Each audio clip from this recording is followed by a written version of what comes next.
Good morning, students. I hope everybody's up and dressed and getting ready to start their day. I'm going to do a few videos for you because the dish that we're going to plan for this week is roasted potatoes. Only it's going to be a little different than the roasted potatoes we've done before. These ones are crispier and sort of more cottage fries taste to them, but they're roasted in the oven. And so, but I wanted you guys to practice your knife skills more. And this is a really good way to do it. So you're going to need, for this particular assignment, you're going to need a chef's knife or something like this, something bigger than a little bitty knife. You're going to need something that size or a little bit smaller. You're going to need a cutting board of some kind. This one's wooden, doesn't have to be wooden, okay? And you're going to need a cookie sheet or a baking pan. And you're going to need some potatoes, some olive oil or some other kind of oil, salt and pepper at least, and maybe some other seasonings if you would like, okay? But I'm going to start by showing you again how to hold a chef's knife. Now, this is not the way you would hold a small knife, but basically you're going to wrap, you might want to zoom in on this, you're going to wrap your last 3 fingers around the handle and do it kind of close to the blade, because the next thing you're going to do is pinch the blade, okay, with your forefinger and your thumb. So it's going to look like that, okay? And the purpose of this is so that you will have more control over that blade when you're cutting. If you hold it merely like this and you encounter a problem, your blade can go this way or that way, and you could end up getting cut. So, or you can end up messing up your cut as well. So this gives you more control over a large knife, okay? So pinch it. I want you to practice doing that, okay, until it becomes comfortable, all right? Until it becomes comfortable. Again, I'm going to show you how to start. You're going to wrap your fingers, your last 3 fingers around that handle like that, and then you're going to do your forefinger and your thumb, and you're going to pinch it, okay? So it's going to look like that, and I want you to practice holding a knife like that. Put it down, pick it up, put it down, pick it up, until it feels comfortable to you, okay? Now, if your hands are big like a guy, sometimes it's going to look a little different. It's going to feel a little different. Your fingers may be a little further back on the handle. I want you to find your comfort, where you're going to be comfortable, okay? Then the next thing I want you to do is I want you to practice. Leave your left hand out of this, but I want you to practice the knife cut, okay? So there's several ways that you can use a knife to cut things, but the one I want you to use today is a rock. It's a slide rock technique, basically. So you're going to slide the knife forward like that, okay? I want you to actually touch the cutting board, slide forward like that, okay? I want you to practice that, just that, without anything to cut. Just slide it forward like that, okay?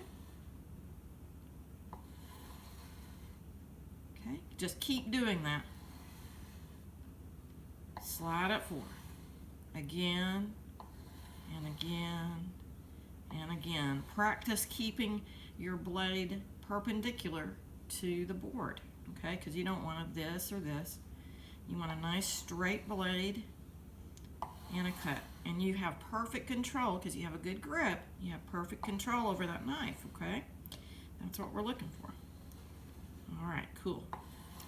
Now then, the next thing I'm going to show you is how you're going to use your offhand. Now, if you're right-handed, then it's going to be your left hand that you're going to use to hold whatever it is you're cutting, right? Okay. If you're left-handed, you're going to use your right hand to hold whatever it is you're cutting, okay? So whichever hand you are, you're going to use your offhand, the hand that's not dominant, to hold your vegetable or fruit or whatever you're cutting, okay? So today we're going to be doing potatoes. Now, so the very first thing, notice how a potato is round. It's going to rock around when you're cutting it. So what I like to do to eliminate that problem is, the first thing I want to do is first of all, I'm going to show you a claw grip, okay? So this is a mistake right here, because look what can happen. See that? Okay? You could cut yourself real easily because your fingers are sticking out, right? Okay? So instead, I want you to pull those fingers in, and I want you to dig your nails into whatever it is you're holding, okay? So that keeps it nice and stable, and it keeps your fingers out of harm's way. You can even put the knife close up to your knuckles, and you're not going to cut yourself, right? Because those fingertips are out of harm's way, okay? But first thing I'm going to do is I'm going to slide that knife forward. See how easy that is? I'm going to cut my potato almost exactly in half, okay? So I got two halves of the potato. Now voila, I'm going to turn it that way so that it doesn't rock around. It's nice and flat, okay? Now then, I'm going to slice it, and I want to do, again, I've got my claw grip, nice and stable. I want you to practice that before we do anything, okay? Practice holding until it gets comfortable. And you can move your fingers any way, however close to the knife. You want to try to keep it as far away from the knife as possible, but I'm going to show you what to do when you get close to your fingers, okay? So here we go. Now I'm going to cut, this irregular piece, I'm going to cut like this, okay? Notice I started with the tip. Okay. All right, so we sliced up one potato, and I'm going to put it in a bowl because we're going to slice up half a potato rather, okay?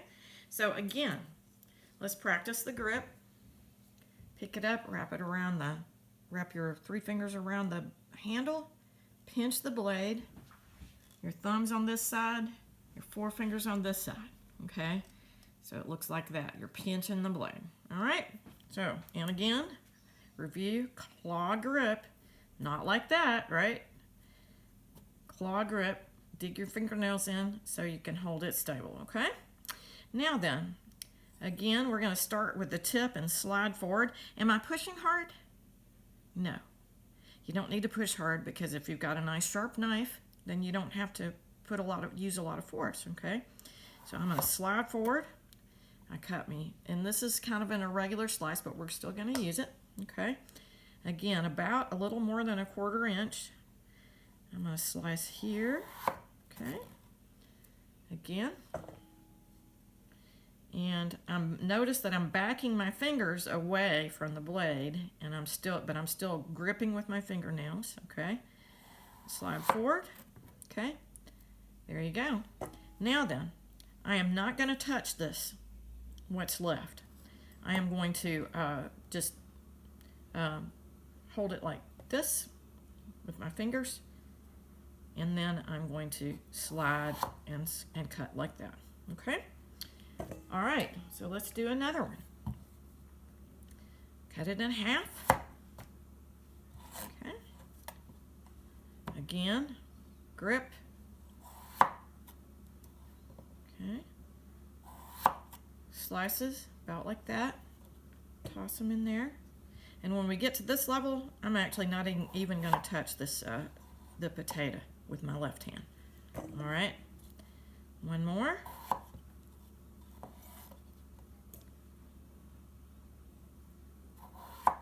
Okay. You can do that too if you want to. It's just what I just did. But I want you to practice that claw grip. All right, we got 2 more potatoes. I'm going to do that.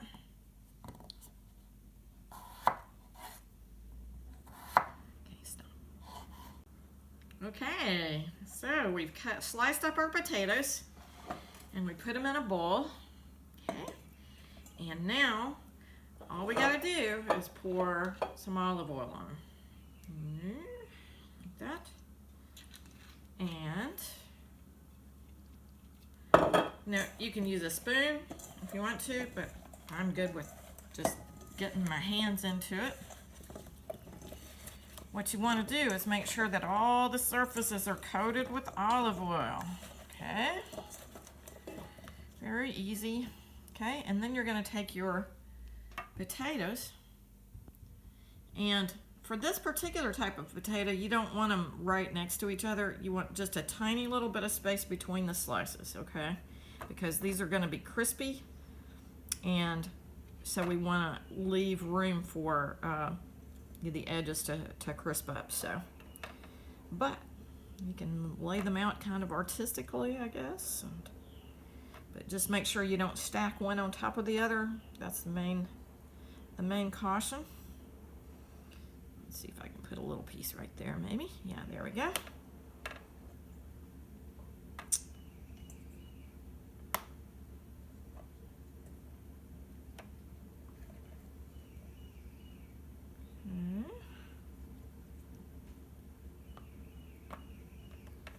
Now, for the sides that only have a skin on it, turn it upright so that the white part shows.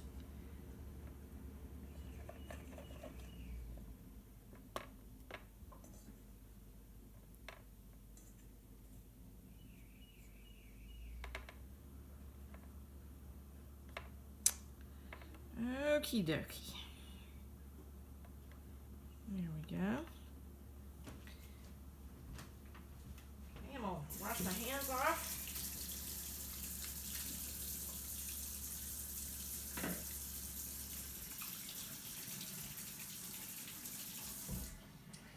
And then I'm gonna take some salt and salt it pretty well, because you know how you like your fries or your hash browns, whatever you want, a little salt on them. So, all right. Now then, you can use either pepper, or in this case, we've got some garlic powder that actually would work out just fine. So, shake a little bit on each one. You can also put any other kind of seasoning that you want on it. Basil, oregano, thyme, dill. You know, there's all kinds of different flavorings that you can use for your potatoes. Okay. Now then, I'm going to preheat you should start out by preheating your oven. And but I'm going to take it over here, bake, and do 425. Okay. And you're going to want to wait for it to heat up before you put your potatoes in. But then you're going to put them in, and you're going to bake them for 20 minutes. Then take them out, turn them over, take your spatula and turn each slice over, put them back in, bake them for 20 more minutes. Okay, that should be good enough. It might need a little bit more. You judge for yourself how crispy you want them. If if you take them out after 40 minutes and it's still not crispy enough for you, then then just put them in for another 10 minutes. Okay, so that's pretty much it. I'm going to go ahead and put mine in a few minutes, and we'll be ready to go. So.